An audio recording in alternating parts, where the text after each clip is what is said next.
This is Chapter 6, Part 2. We left off last time talking about the definition of ideology, and that was to set up this next part, which is ideological justice. It's the idea that fairness is achieved when one's ideology is supported by government decisions. One starts with the ideology and ends with ideas about justice. So it sounds a little bit more of the idealistic point of view right here, that you have this big worldview. You have this big overarching ideology, and so if you have the law, if you have government decisions by the criminal justice system that conform to your ideology, then you take the view that, okay, that's justice because it's consistent with my worldview, right? And so, again, it's a little different from the pragmatist point of view, because the pragmatist tends to go more issue by issue, case by case, and a little more down to earth, and remember, kind of fact oriented, as we talked about before, as opposed to having a big overarching philosophy. There's two examples that the textbook mentions of what we could call ideological justice. The first one is libertarian justice. I think we mentioned it a little bit earlier in the course that there has been a trend, at least with some issues in American society for the past couple of decades, in a libertarian direction, in the sense that the idea is, you see here, since this view is taken that one has the right to his or her own body or property, justice is to not have those interfered with by the government or private individuals. So it's this idea that I'm in charge of myself. I should be able to do what I want as long as I don't harm other people.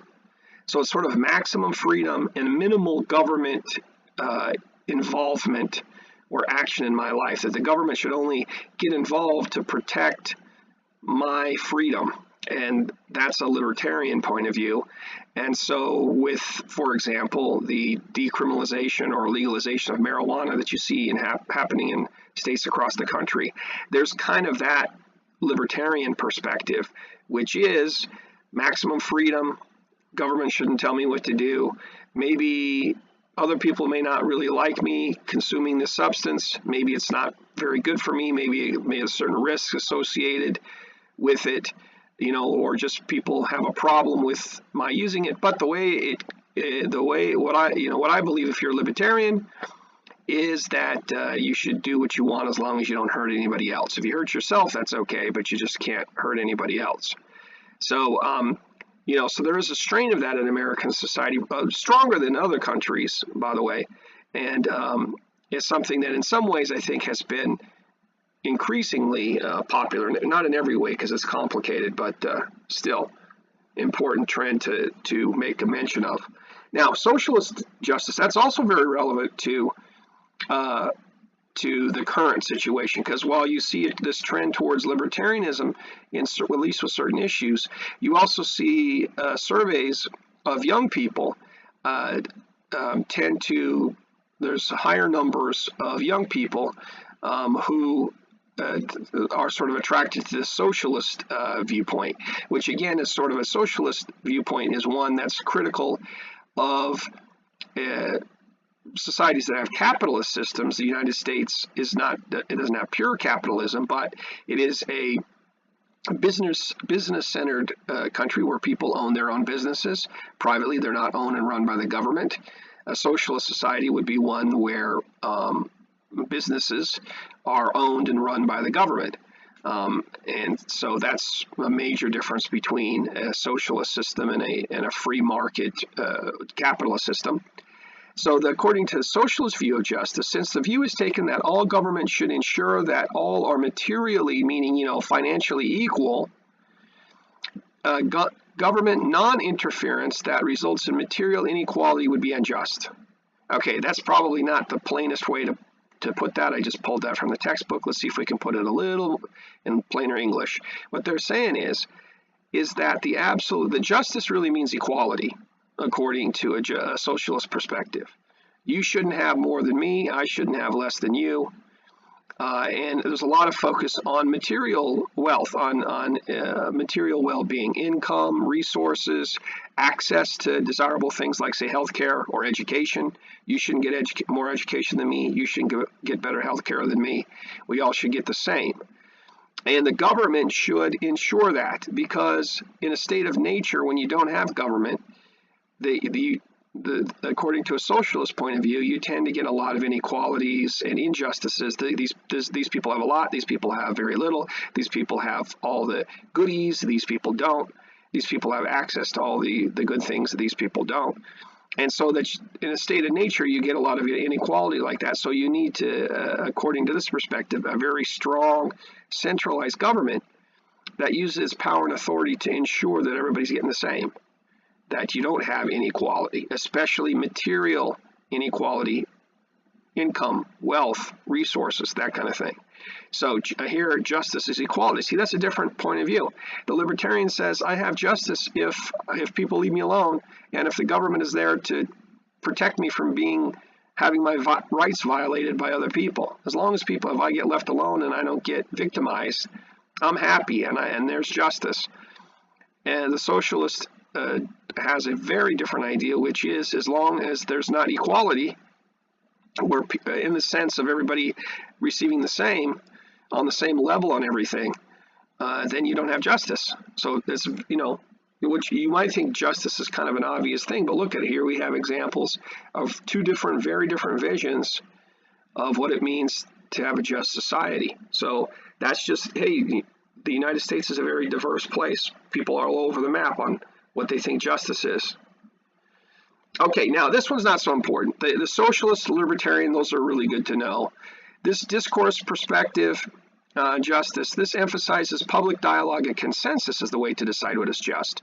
The minimal requirements for justice discourse include symmetry.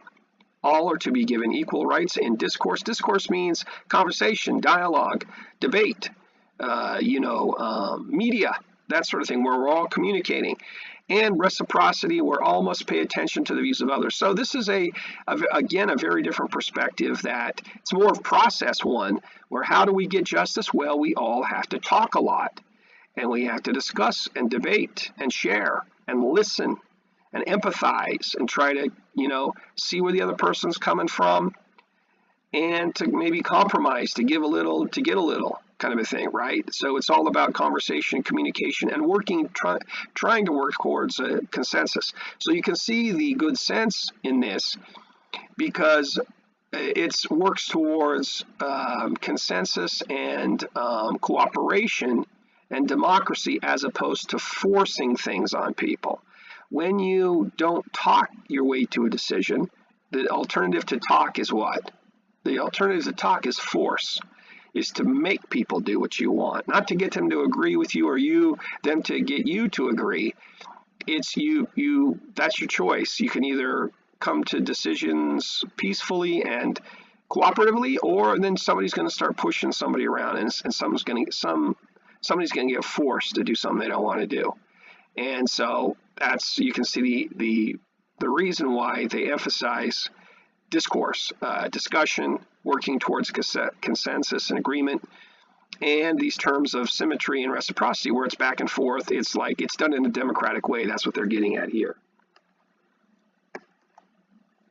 Okay, according to this perspective, better justice will be achieved through active dialogue between law enforcement and communities. Okay, so here we have the focus that the textbook is placing here is that we see currently in the United States that there's a lot of tension between the law enforcement community and poor minority communities in the United States. And so this sort of discourse perspective will say, hey, listen, if you're going to get past those tensions, those conflicts, those difficulties, you have to have dialogue, you have to have discourse, you have to talk and listen and share in a peaceful, democratic, open sort of way, and seek compromises, seek common ground. Because if you don't have that, then you got conflict, and then you've got protests, and then maybe that spills over into riots and all sorts of bad, destructive activities. So again, that's just applying the idea of discourse to this law enforcement issue. Now, postmodern justice, again, another modern one, very different from traditional ones. This point of view claims that there can be no single valid understanding of justice. Groups hold different but valid views of reality. They create their own narratives or understandings. So the traditional philosophies going all the way back to the ancient Greeks of justice think that these different views think that there is an objective, that there's a most valid philosophy of justice, that some philosophies are better than others, and we need to study, debate, discuss to find out which are the most sensible and really the truest philosophies. And so the postmodern view kind of rejects that and says, no, there's no one best, ultimately best philosophy towards justice, that there's lots of different perspectives. As we're learning, we're seeing in this chapter that there are a lot of different perspectives, and that really there's no way, there is no best one. There's just different ones, and that you really kind of have to this postmodern perspective would argue for a lot of tolerance. Okay, you've got your way, we've got our way. There's really no way to decide which is the best way. There is no best way. And so we've got to kind of get along and learn to compromise and learn to appreciate others' perspectives and work towards consensus. Maybe join this up with the discourse perspective, where we need to, in a democratic way, be able to meet in the middle someplace when we have different perspectives. But the main difference with this postmodern approach is the rejection of the idea that there's a best way, that there's a truest form of justice. And so it's skeptical towards the old-fashioned, the traditional views, which is that there is ultimately a best system of justice. Let me contrast postmodern approach with maybe the most glaring counterexample, competing example, which is really kind of the polar opposite, would be like the natural law theory that we talked about before. This idea that nature has a certain order to it, that if you study nature, you can learn nature's laws, and that you can conform your human laws so to make them consistent with natural law, so that there is a one, according to that perspective, there is a best way, and it transcends humans. You can focus on nature, you can focus on God, but the point of the matter is that there is something transcendent beyond humans that determines right from wrong, and so you've got to get your legal philosophy in sync, consistent with that natural law, that transcendent law. See, that's completely different from the postmodern view, because the postmoderns will say, no, there's nothing transcendent. There is no natural law. There's only just different perspectives by different groups, and that's the best you're going to get is for those groups to try to get along with each other. So it's skeptical about the big truth with a capital T. Okay, this view differs from pragmatism because pragmatism believes there is a single empirical reality upon which justice should be based. According to the postmodern view, there are only multiple understandings. So here we have a difference not only with the issue of right and wrong and what's best, but the postmoderns might be, or I should say, are skeptical about the empirical question, meaning what is real, right? And so the pragmatists will say, all we have to do is study it. Let's do scientific studies, gather the data, do the studies well, and we can find out how things truly operate, the realities out there of how things really are, and then we can base our criminal justice policies on those realities. We need to really get to know how things are on the street, and then make our laws. What the postmodern view is, well, we can't even really know for sure what's on the street, what the reality is out in the real world, because you say it's this, I say it's that, and there's really it's sort of a rejection of the scientific method, that the scientific method says that you can figure out what's real out there in the world, and the postmodern view is skeptical of that. No, you really can't. There's just perspectives. There's just opinions, basically. There's just views. They would say narratives, meaning that there's stories out there of how things work. But none of them is really true, ultimately. They're just different, right? And so, again, postmodern is a very contemporary, newer view of things that poses a challenge to many old-fashioned traditional views of law and justice. Okay, now distributive justice. According to this view, justice is giving people what they're due, meaning what they got coming, or what they deserve. So if you get what you deserve, if you get what you've got coming, either positive or bad, it makes it sound like it's kind of bad. You get your due, your punishment is what it sounds like maybe. But that's not what it's saying. It's saying if you receive what you deserve, you've got justice. And this is a foundational view of the American criminal justice system, because our system is based on traditional views of justice and not so much these more modern, more contemporary views, because the system is older than 200 years in the United States, right? So the founders who put together our system, they were drawing upon the ancient Greeks and the Romans and the Enlightenment thinkers from the 1700s in Europe. And all of those thinkers were traditional, and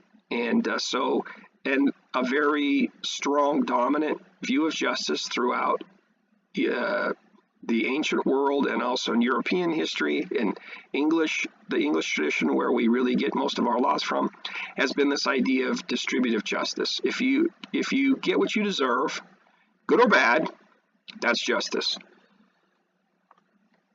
Since the criminal justice system is giving lawbreakers what is viewed as what they deserve, justice ends up being the distribution of punishments and interventions. So, unfortunately, the criminal justice system is very much about negatives, right? It's about, okay, you've been charged and convicted with doing a bad thing, so we have to do something negative to you to get justice because you did something bad. So it's a pretty much a negative system. The criminal justice system doesn't pay you money for being good. Every day that goes by that you behave yourself, you don't get a check. The criminal justice system focuses on, okay, you screwed up, so now you're going to have to pay for it. So it's tends to be a negative sort of system like that. That's probably how come we think when we hear get what they deserve, we're thinking punishment. Commutative justice defines justice as proportionality. Justice is achieved when outcomes are allocated proportionally, developed by Aristotle. So this is almost a twist on the distributive justice, which is not only is it justice for you to get what you deserve, but it's justice for you to get what you deserve in the proper proportion. So if you steal a loaf of bread, it's not justice to hang you, right? Which they sometimes did in hundreds of years ago in European countries. They, say England a few hundred years ago, you might get hanged for stealing a loaf of bread. That's a little disproportionate. I'm being sarcastic there. It's really disproportionate. And Aristotle in this commutative approach would say, listen, okay, you stole some bread, maybe you need to be held accountable for that and need to have punishment for that. That's your due, that's what you deserve, you could argue, according to this perspective, but it needs to be proportional. The punishment needs to match the crime. And so that idea comes from Aristotle, and that's commutative justice. So again, some of these this is a little bit more of a specific issue, proportionality, not getting overly punitive and punishing people more or less than what they really deserve, right? So some of these are a little bit more specific issues. This one is. So it's not as important to say the distributive is bigger, because it's a bigger, broader idea. So again, I'm trying to help point towards the most important ideas here, because there's so much in this chapter. I'm trying to help you sort through it a little bit. Okay, now we'll finish up this section with utilitarian justice, and this comes from another branch of philosophy, utilitarianism, that was developed by the English more than 200 years ago, around the time of the founding of the United States. According to this perspective, this view claims justice is that which provides the greatest good for the greatest number.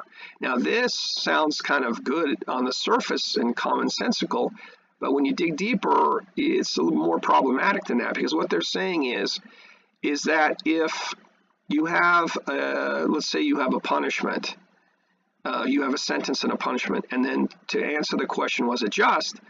The utilitarian says, well, does it make society better overall?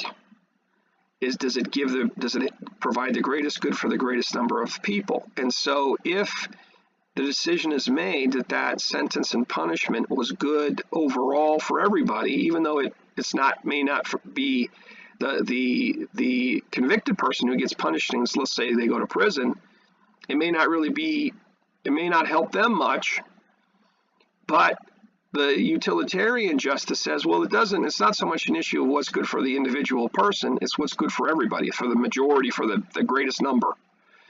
And so one problem, I won't get into this right now, but just to give you a sense of it, one problem with this kind of justice, utilitarian, while it's really practical and it's kind of, a little bit consistent with that pragmatic approach, the problem with it is that it's willing to sacrifice individuals for the greater good. So if you were convinced, let's assume that it was true, that it was going to, let's say you had a police officer that was charged with excessive use of force and killed some citizen.